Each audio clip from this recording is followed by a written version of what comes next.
দলকে, এখনো আমাদের দলের হাইকমান্ড এবং আমাদের দলের ভারপ্রাপ্ত চেয়ারম্যানকে বলবো, এখনো সময় আছে, এখনো আপনার সিদ্ধান্ত পরিবর্তন করেন, নমিনেশন পরিবর্তন করেন।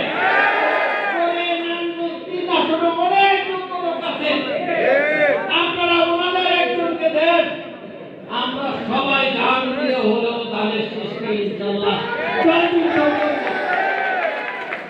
আর যদি না দেন তাইলে কিন্তু আমরা রাজনৈতিকভাবে এখানে নারায়ণগঞ্জ যাদেরকে অভিভাবক ভেবে এসেছি, এই অভিভাবক শূন্য আমরা হতে পারবো না।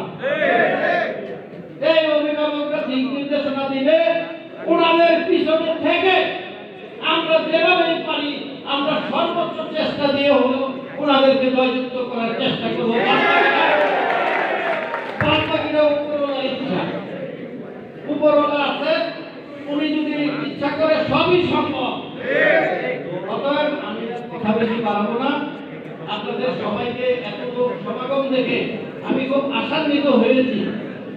আজকে এখান থেকে একটা দিক নির্দেশনা পাবো, ওই মতো আমরা দিকে কাজ করব, এই আশাবাদ ব্যক্ত করে আপনাদের সবাইকে ঐক্যবদ্ধ থাকার আহ্বান জানিয়ে আমরা নারায়ণগঞ্জ একজন দক্ষ, সুশিক্ষিত এবং রাজনৈতিক অভিভাবক চাই, যাতে আগামী দিনে আমরা ওনার পিছনে থেকে আমরা ইনশাআল্লাহ নারায়ণগঞ্জে রাজনীতি করতে পারি।